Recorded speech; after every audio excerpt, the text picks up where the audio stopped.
Eto na mga sangkay ang alas ni Pangulong Bongbong Marcos na solusyon laban po sa mga kurakot na mga politiko.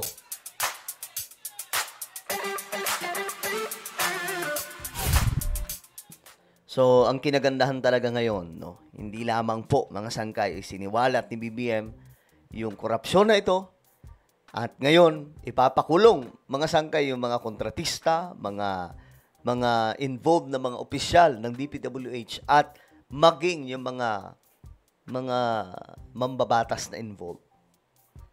Pero ito pa ang malupit. Mayroon na po tayong sistema na maayos. Na ito mga sangkay, kahit pumalo ng ilang dekada, mananatili mga sangkay at ito na po yung best solution. Ang tinatawag na blockchain technology.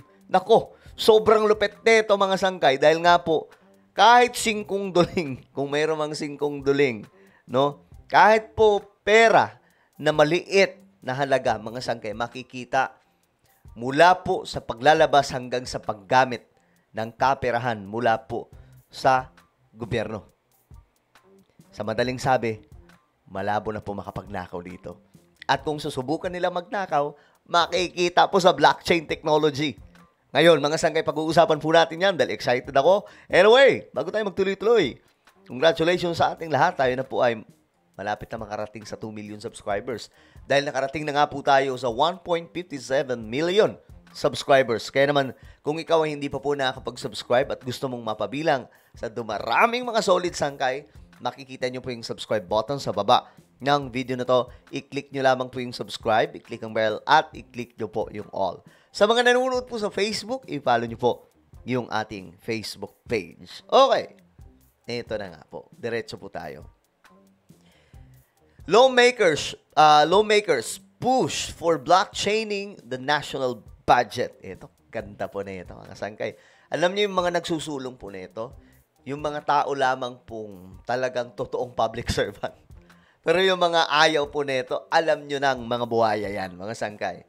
Ayon po kasi sa report, in order, sabi dito, to modernize the national budget and promote transparency, several lawmakers are pushing to place the country's budget documents on a blockchain, a digital ledger designed to serve as a tamper-proof record of all transactions.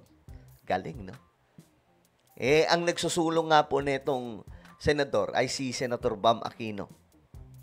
At kung maaaprubahan ito ni PBBM na pangkalahatan na, lahat ng ahensya ng gobyerno ipapasok na po dito, ito po ay magandang legacy. Dahil dito pa lang mag-uumpisa ang malinis at tapat na gobyerno. Na kahit wala na po si Pangulong Bongbong Marcos, lahat ng mga opisyal, kahit po siraulo ka at buwaya ka, kung papasok ka dito, titino ka. Halimbawa, buhaya yung naging presidente. Ngayon gusto niya magnakaw. Ang problema, may blockchain. Ang blockchain, mga sanghe, hindi po pwedeng ma-edit yan. Na parang itatago mo yung ninakaw mo. Malabo yan. Lalabas, makikita po yung lahat ng record, guys. Makikita doon. Sobrang lupit nito, guys. Ito ang solution. Alam nyo, dapat itong ginawa ni Tatay Digong noon eh. Pero ewan ko, bakit hindi niya nagawa, mga sangkay. Samantalang, alam po niya yung lala ng korupsyon. 2019 pa daw, nandito na yung itong blockchain na pag-usapan na ng gobyerno. Pero hindi tinuloy. Bakit kaya? Pero ngayon, kay BBM, ito yung right time, guys. No? Ngayon, mga sangkay, eto, tignan po natin. Para mas maintindihan natin, ano nga ba yung blockchain? Panoorin niyo po.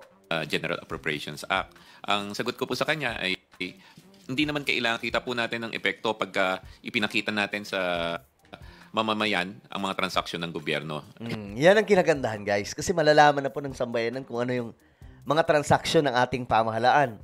Magiging open wide po ito sa publiko. Ito yung budget, yung national budget. Kapag kurakot po yung mayor nyo, kapag kurakot yung senador o kahit na sinong individual, madali lang po masilip. Type lang po doon yung pangalan. Halimbawa, Juan Tamad, lalabas sa po doon yung mga transaksyon. So, dito, mga sangkay, yari. Next slide, please. Sa sang madaling salita, Anyway, guys, ang DPWH ngayon, eto na ha, yung gobyerno mismo ni BBM, nauna po ang DPWH na makipag-partner na po dito sa blockchain technology. Sobrang lupit na ito. So sa madaling sabi, ngayon pa lamang po ang DPWH titino dahil po dito mga sangkay sa blockchain technology. back lang ng konti. Please.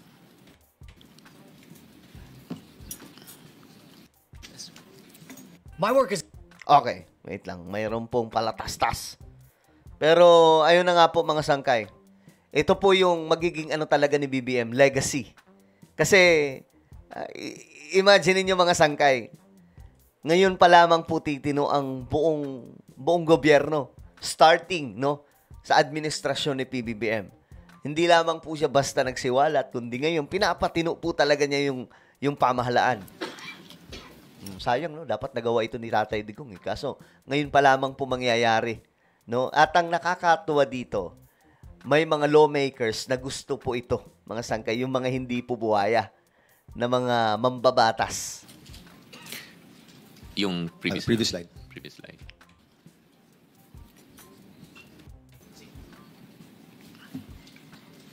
Yan. Para lang mas maintindihan po ng ating mga kababayan, nabanggit na po kanina, isa-summarize ko lang po. Ito po yung isang parang public billboard. Pakinggan nyo mabuti ha. Dire-diretso po tayo ngayon. Tapos maya, konting paliwanag lang. Tapos end tayo. Para, ganun lang, kasimple. Para maintindihan po talaga ng mga kababayan po natin kung ano itong blockchain technology. Nako, malupet to mga sangga. Ito po yung tatapos sa kahibangan ng mga buhaya. Parang isumbong sa Pangulo website, pero may isasama dito ang mas maraming mga transaksyon. At second, at mas mahalaga, para pong tong GPS tracker ng pera.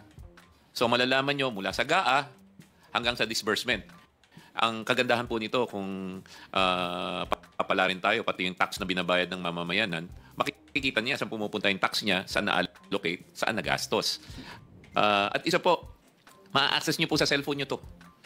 Hindi na kayo kailangan pumunta sa opisina po ng mga gobyerno. Pag na-publish po yung front-facing interface po nito, pwede bang pumunta kayo sa portal, pwede po sa eGov app. Ano ninyo? Ano yung budget natin ngayon? Yun. Let's say sa 2026. Click nyo dyan, infrastructure. Click nyo dyan, tulay.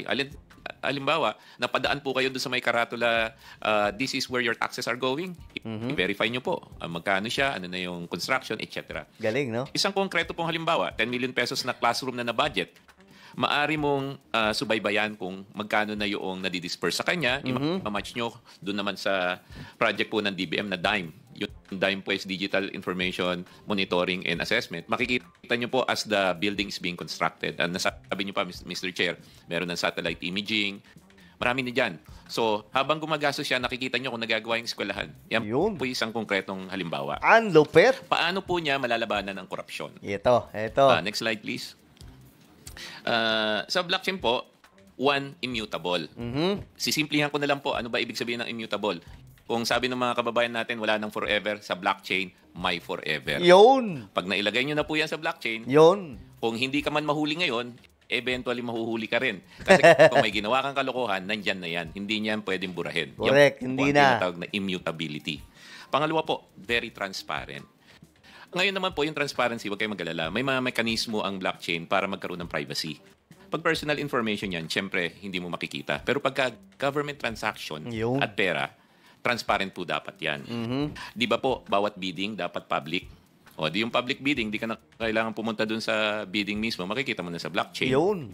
Diba? Pangatlo po, accountability. Lahat naman may digital footprint. Ito po yung tinatawag namin sa cybersecurity na digital crumbs. Sino yung nag-modify, sino yung nag-access, sino yung nag-originate, makikita po natin lahat dyan.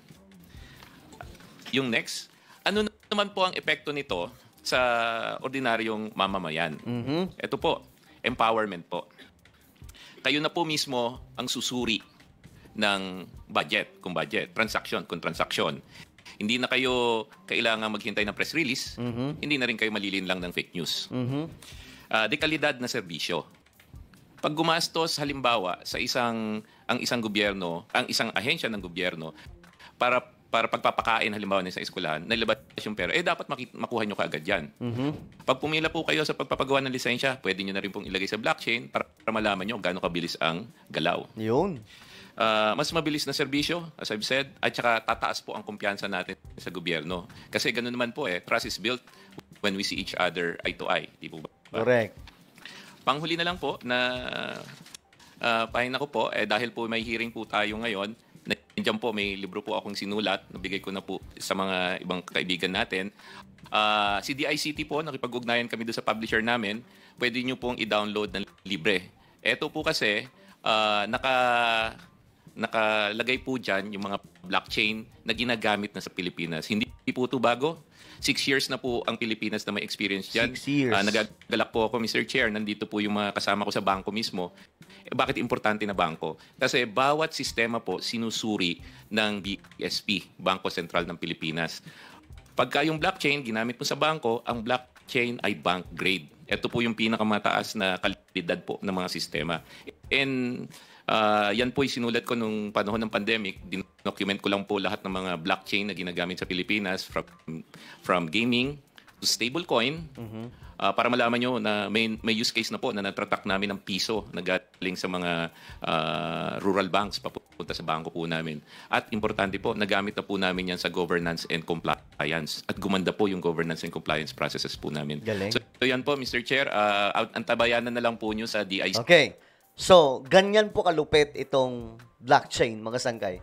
Imagine ninyo, hindi na kayo manghuhula. Makikita po ninyo. Madaling mahanap sa mga application ng government yung lahat ng project. Halimbawa, mayor nyo. Gusto nyo makita kung kurap o hindi. Type nyo lang yung pangalan doon. Tingnan nyo saan pumupunta yung pera, mga transaction. Lalabas po yun doon. Halimbawa, nagnakaw siya. Uy, may kinuha yung mayor namin. Ganito kalaki, ginamit to sa project pero wala namang project. So, madaling matukoy. Ganyan po kalala at saka hindi po mababago. Kung ano yung lumabas sa blockchain, hindi na po pwedeng baguhin. Kumbaga, lahat ng dumadaan doon, nakatatak na. Ganyang kalupit, mga sangkay. Kapag halimbawa, mayroon pong kakasuhan ng korupsyon, kakasuhan si ganito na opisyal ng korupsyon, hindi hanapin lang sa blockchain. Makikita po agad doon. Oy, anak ng toko, kita nyo yung ginamit dito. Nakaperahan. Ganyang kabilis. Kaya ngayon pa lamang po titino, mga sangkayan, good job sa ating presidente na ang DPWH ay inuna na po, mga sangkay, na makipag-partner dito sa blockchain. Kasi this is what we need. System na matino. Kasi walang kwentang may mapakulong. Okay, I mean, hindi man naman walang kwenta pala. Ayos yung may mapakulong. Ayos yung may mapaimbestigahan. Pero walang kwenta lahat ng yan kung wala pong sistema na matino. Babalik lang at babalik kasi lahat ng mga buhaya sa ating pamahalaan pagkatapos ng term ni BBM. So, mahalaga to na pagkatapos ng termino ni PBBM, eto na, may blockchain na. Lahat ng papasok na opisyal ng ating gobyerno, matino na po lahat. Blockchain is the key po talaga. Kaya tayo, mga kababayan, manawagan po tayo. Isulong na po natin itong blockchain. Suportahan po natin. Kasi nga po, ang bihira, nagtatax tayong lahat, tapos ninanakaw lang ang po ng mga buhaya. So, blockchain ang solution dito. Ito na po, mga sangkay. Marami na pong gumagamit dito, mga private companies. At sobrang lupit po talaga. Alright, so ano po ang inyong opinion? Comment down below. Meron po tayong YouTube channel, Sangkay Revelation. Hanapin nyo po ito ngayon sa YouTube. Kapag nakita nyo na, i-click nyo po yung subscribe, i-click ang bell, at i-click nyo po yung all. Ako na po ay magpapaalam. Mag-iingat pong lahat. God bless everyone.